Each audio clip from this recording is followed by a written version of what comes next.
What have the last couple of days been like for you? They've been good, just especially that family came in town. Got to hang out with them for a while, and then my teammates are excited.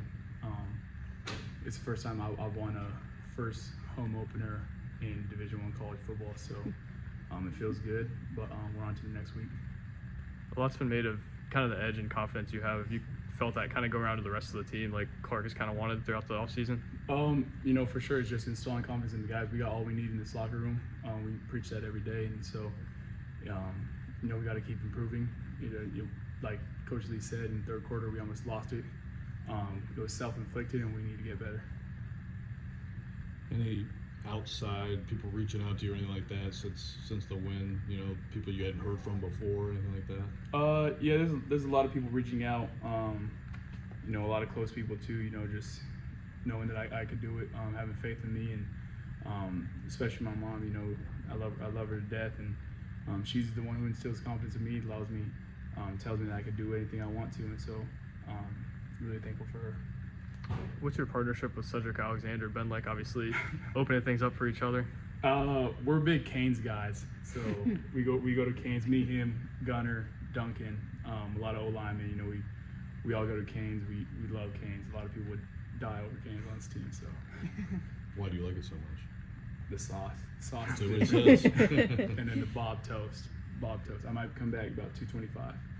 Do they have Canes in New Mexico? They just opened one about like a year ago.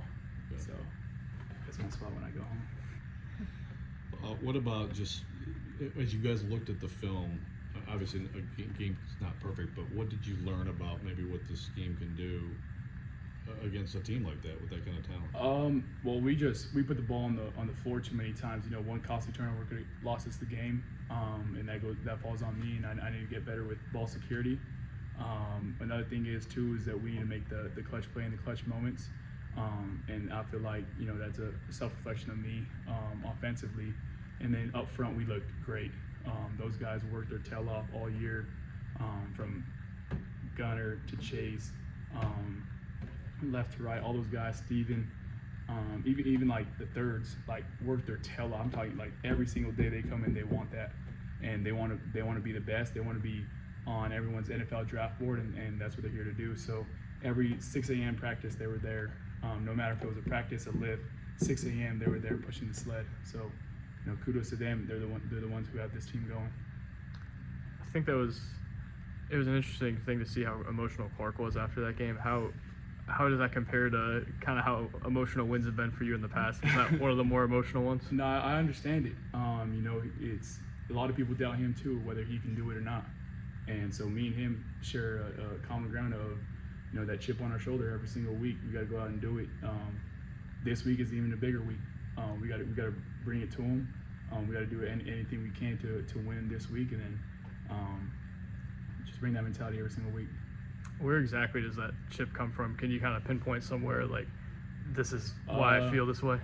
A lot of kids get recruited, early ages, and so for me, I thought I was good enough at an early age to get recruited, and I didn't. Just a lot of people doubt me, but I got the self-confidence that that's all I need. God instilled me a dream, and he wouldn't put the dream in my head if it couldn't be true. Obviously, now that you've had a game, there's more of your offense on film for other teams to look at. What do you think is the key to sustaining the offensive success now that teams a little bit maybe more know what they're looking for? Just sustaining the run. It's the guys, we call it run to win in practice. We're going to run the football. We're going to be hard at lunch bill and bring that energy every single day. And the guys up front win us the game every single time. They want it this weekend. It'll be up to them to win it next weekend and weekends to come. You mentioned on Saturday the tight end usage and maybe wanting to get them more involved. Is that an emphasis point moving forward? Yeah, we'll take advantage of what the defense gives us. Obviously, there's a few miscommunications with me and the tight end, and that's something we're getting cleaned up at practice this week. But overall, they did a hell of a job too. Just doing the little things right. Not blocking in the back when people are past them, just letting the play out, and then when their number's called, they made the play. So just little things, and then get them, little dunks, because they have a real skill set of yak. Cedric said you put your highlights on here for everybody. You remember this? He told you guys that? Yeah. Yeah. It was probably like my second week here. We're having team meetings, and there's a lot of people in here. And I'm a big joke around guy, so I was like, Gunnar Hansen was like, yeah, do it, and I was like, I don't care, you know. So I put it on, but you know, I feel like that just shows like team camaraderie. You know, people would encourage me to do whatever it takes, and so I'm just happy to be here. You know, I love this team. This team is special. What was the reaction in the room when the highlights were playing? There was a few like, ooh, you know, some of those ones. But you know, everyone's in this room is they're like, I'm Gunner's biggest fan. I'm CJ's biggest fan. I'm Kivo's biggest fan. Big Lo's biggest fan. You know, every single guy, like, I'm ride or die for those guys. And so that's how I feel like everyone is for each other, and that's what makes this team go around. Okay. Sweet.